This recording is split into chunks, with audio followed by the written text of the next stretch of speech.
ಕಾಲ ಯಾವ ರೀತಿಗೆ ರಾಜೀನಾಮೆಯನ್ನು ಕೊಡಲ್ಲ ಅನ್ನುವಂಥ ಒಂದು ಮೊಂಡುವಾದವನ್ನು ಮುಂದುವರಿಸಿಕೊಂಡು ಬಂದಿದ್ರು. ಅದು ಕಂಟಿನ್ಯೂ ಆದರೆ ಬಿಜೆಪಿಯ ನಡೆ ಮತ್ತು ನಿಲುವು ಏನಾಗಿರಬಹುದು ಅಂತ.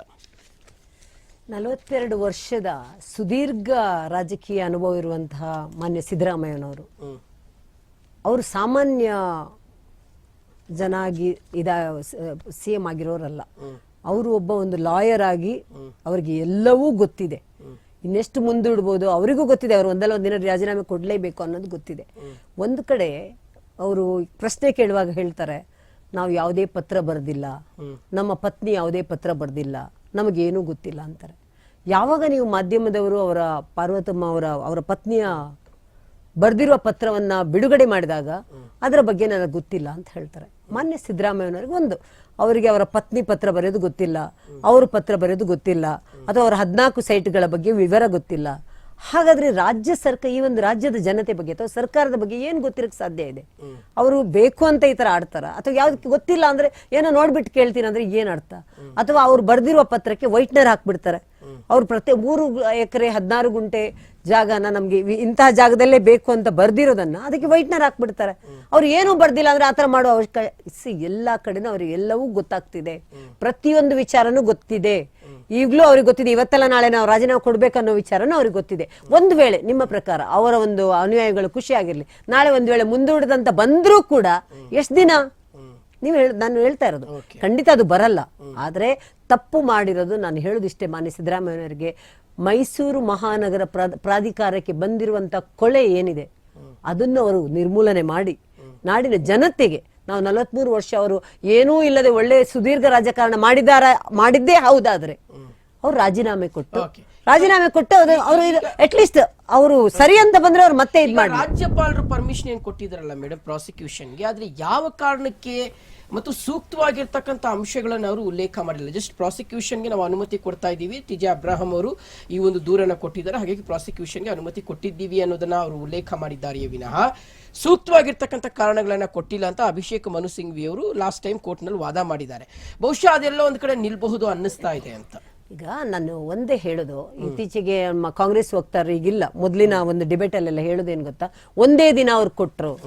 ಡಿಸೆಂಬರ್ 3ನೇ ತಾರೀಕು ಒಬ್ರು ಸಾಮಾಜಿಕ ಪ್ರದೀಪ್ ಅನ್ನೋರು ಕೊಟ್ಟಿದ್ದಾರೆ, ಡಿಸೆಂಬರ್ 3, 2023ಕ್ಕೆ. ಅದಾದ್ಮೇಲೆ 3 ಜನ ಅವ್ರ ಮೇಲೆ ಕೇಸ್ ಕೊಟ್ಟಿದ್ದಾರೆ. ಅದಾದ್ಮೇಲೆ ವಿಧಾನಸಭೆಯಲ್ಲಿ ಎಲ್ಲರೂ ನಾವು ಭಾರತೀಯ ಜನತಾ ಪಾರ್ಟಿ ಅದನ್ನ ನಿಲುವಳಿ ಮಂಡನೆ ಮಾಡಕ್ಕೆ ಅವ್ರು ಕೊಟ್ಟಿಲ್ಲ. ಅವ್ರು ಕೊಟ್ಟಿದ್ರೆ ಈ ಅವಕಾಶ ಬರ್ತಾ ಇರ್ಲಿಲ್ಲ. ಅಥವಾ ಇಷ್ಟೆಲ್ಲ ನಾವು ಮತ್ತೊಮ್ಮೆ ಹೇಳ್ತೀನಿ, ಮಾನ್ಯ ಸಿದ್ದರಾಮಯ್ಯನವರಿಗೆ ಅವರ ವೈಫ್ ಎಲ್ಲೂ ಕೂಡ ಇವರ ಏನು ಪಬ್ಲಿಕ್ ಲೈಫಲ್ಲಿ ಎಲ್ಲೂ ಅವ್ರು ತೋರಿಸ್ಕೊಂಡವರಲ್ಲ. ಅವರ ಹೆಸರು ಇಷ್ಟು ಆಚೆ ಬಂದಾಗ ಅಟ್ಲೀಸ್ಟ್ ಎಚ್ಚೆತ್ಕೊಂಡು ನೋಡಿ, ಇದನ್ನ ಆಚೆ ವಾಪಸ್ ಕೊಟ್ಬಿಟ್ಟು ಅಲ್ಲಿ ಏನೇನು ನಡೀತಾ ಇದೆ ಅದಕ್ಕೊಂದು ಇತಿಶ್ರೀ ಹಾಡಿದಿದ್ರೆ ಈ ಪರಿಸ್ಥಿತಿ ಅವರಿಗೆ ಬರ್ತಾ ಇರ್ಲಿಲ್ಲ. ಅಥವಾ ವಿಧಾನಸೌಧದಲ್ಲಿ ಚರ್ಚೆಗೆ ಅವಕಾಶ ಕೊಟ್ಟಿದ್ರೆ ಈ ಪರಿಸ್ಥಿತಿ ಅವರಿಗೆ ಬರ್ತಾ ಇರ್ಲಿಲ್ಲ.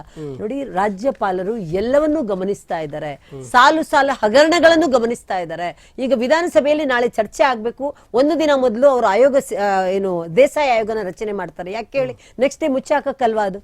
ಅದರ ಜೊತೆಗೆ ಸಾಲು ಹಗರಣಗಳು ನೋಡ್ತಾ ಇದ್ರಿ ನೀವು ಇತ್ತೀಚೆಗೆ ನಮ್ಮ ನಾಗೇಂದ್ರ ಅವರು ಸಸ್ಪೆಂಡ್ ಮಾಡಿದ್ರು. ಒಂದು ಚಾರ್ಜ್ ಶೀಟ್ ಅಲ್ಲಿ ಅವರ ಹೆಸರೇ ಇಲ್ಲ, ಜೈಲಲ್ಲಿ ಹೋಗಿರೋರ ಹೆಸರು.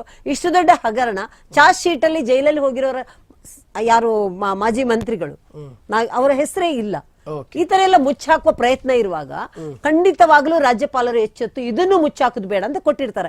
ಸಾಲು ಈಗ ಒಂದು ಹೇಳುದು, ಈ ಸರ್ಕಾರ ಏನ್ ಮಾಡ್ತಾ ಇದೆ, ಬೆಲೆ ಏರಿಕೆ ಮಾಡೋದು, ಹಗರಣಗಳು ಮಾಡೋದು, ಅಥವಾ ರಾಜ್ಯದ ರೈತರ ಬಗ್ಗೆ ಆದ್ರೂ ಏನಾದ್ರೂ ಒಂದು ಅಭಿವೃದ್ಧಿ ಕಾರ್ಯಗಳು ಯಾವ್ದರ ಬಗ್ಗೆ ಆದ್ರೂ ಗಮನ ಇದೆಯಾ?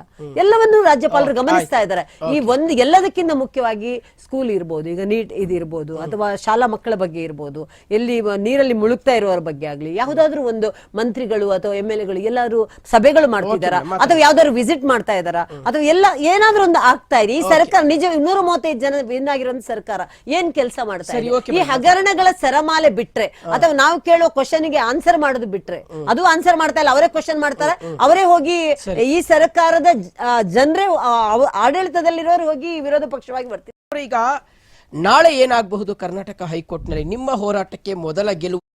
ಈಗ ನಾಳೆ ಏನಾಗಬಹುದು ಕರ್ನಾಟಕ ಹೈಕೋರ್ಟ್ನಲ್ಲಿ ನಿಮ್ಮ ಹೋರಾಟಕ್ಕೆ ಮೊದಲ ಗೆಲುವು? ಈಗ ನಾಳೆ